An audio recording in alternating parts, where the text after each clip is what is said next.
बिस्मिल्लाहिर्रहमानिर्रहीम। फ्रेंड जीअं त तव्हां असांजो चैनल ॾिसी रहिया आहियो इख़लाक़ वॉइस टीवी। फ्रेंड असांजे चैनल में तव्हांखे दिलि जी गहराइनि सां अस्सलामु अलैकुम।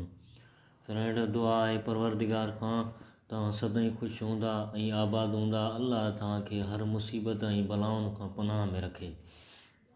फ्रेंड अॼु जो मौज़ू असांजो आहे वताए फ़क़ीर जो ज़मींदारी छेड़। हिकु भेरे कंहिं वाह जो बंदि भॼी पियो। उतां जे ज़मींदार पंहिंजे कमदार खे हुकुम ॾिनो त छेड़ वंगार वठी वञ ऐं बंदि ॿधाए अच। कमदार छेड़ वठी वञी कमु शुरू कयो।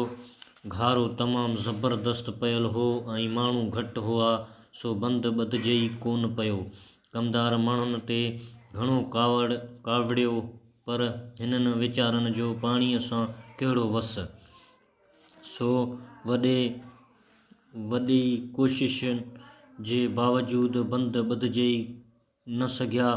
उन्हीअ बंदि जे भरिसां आम घस हुई। कमदार ख़्यालु कयो त हाणे जेको बि माण्हू इतां लंघे त तंहिं खे कम ते लॻाईंदो वञिजे।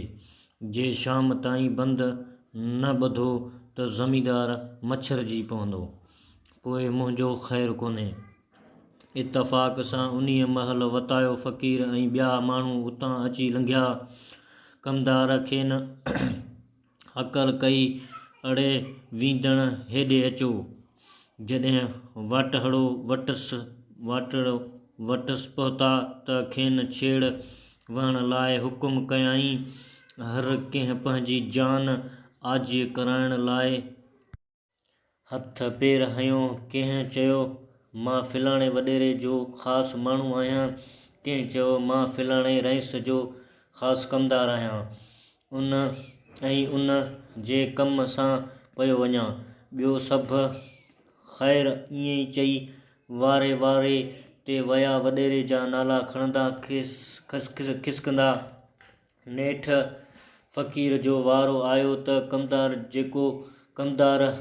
जेको माण्हुनि जे हथां निकिरी वञण करे कावड़ में भरियल हो, तंहिं फ़क़ीर खां पुछियो, ॾे ख़बर तूं वरी कंहिं जो माण्हू आहीं?